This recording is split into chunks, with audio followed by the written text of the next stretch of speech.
Bonjour, sois le bienvenu dans Recette Roulette. La recette du jour est un pain maison sans gluten. Pour un pain, il nous faut 250 g de farine de riz, 50 g de fécule de pommes de terre, 50 g d'amidon de tapioca, 50 g de farine de sarrasin, 50 g de farine de pois chiche, 2 cuillères à café de gomme de xanthiane, une bonne cuillère à café de sel, une cuillère à soupe de sucre et un sachet de levure de boulanger. Première étape, je mets la levure de boulanger dans 40 cl d'eau tiède.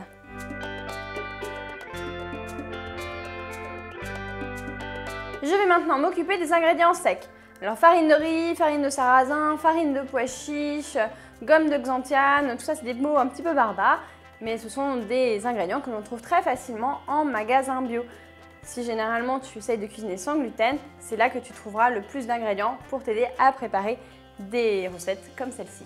Allez, je verse dans le saladier la farine de riz, la farine de riz qui est la base de notre recette. J'ajoute ensuite les farines de pois chiche et de sarrasin. Donc la farine de riz, c'est la base, et ensuite les farines de pois chiche et de sarrasin, elles vont venir parfumer la pâte. L'ensemble des deux farines, sarrasin et pois chiche, fait 100 g. Là, on en met 50-50, mais tu peux mettre 75 g de farine de sarrasin et 25 g de farine de pois chiche. J'ajoute la fécule de pommes de terre,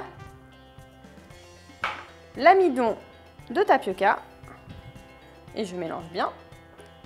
Ensuite, c'est au tour du sucre, du sel et de la gomme de xanthiane. Alors la gomme de xanthiane, c'est ce qui va vraiment apporter de l'élasticité à la pâte. On peut aussi utiliser de la gomme de goire, mais on en trouve de moins en moins. La levure travaille dans l'eau tiède depuis 5 minutes. Mes farines sont toutes mélangées. Ça va être le moment de mélanger les deux.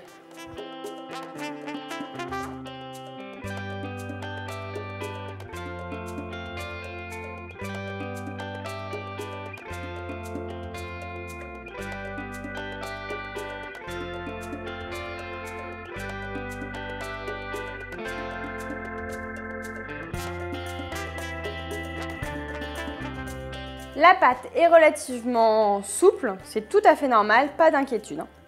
On va pouvoir remplir un moule à cake avec la préparation et ensuite il ne nous restera plus qu'à faire reposer pendant 1 heure, le temps que la pâte gonfle.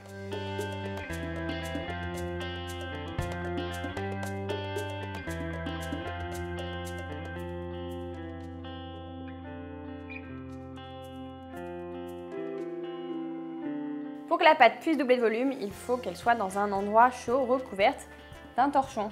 S'il ne fait pas chaud, tu peux très bien faire préchauffer ton four pour qu'il soit aux environs de 30 degrés, l'éteindre et mettre ton pain dedans. La pâte a bien gonflé, elle a doublé de volume. J'ai mis le four à préchauffer à 200 degrés et il ne me reste plus qu'à enfourner pour 45 minutes de cuisson.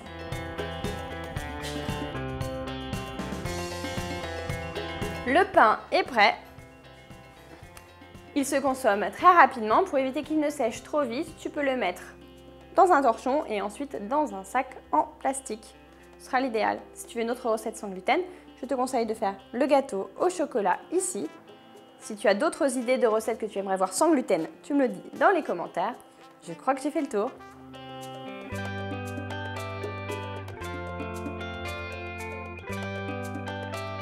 Je te donne rendez-vous demain à 11 h pour une nouvelle recette. Et si tu ne veux pas en rater une miette, clique sur le M, ainsi tu t'abonneras à la chaîne Marmiton. La gomme de xanthiane. Alors la gomme de xanthiane, c'est ce qui va vraiment apporter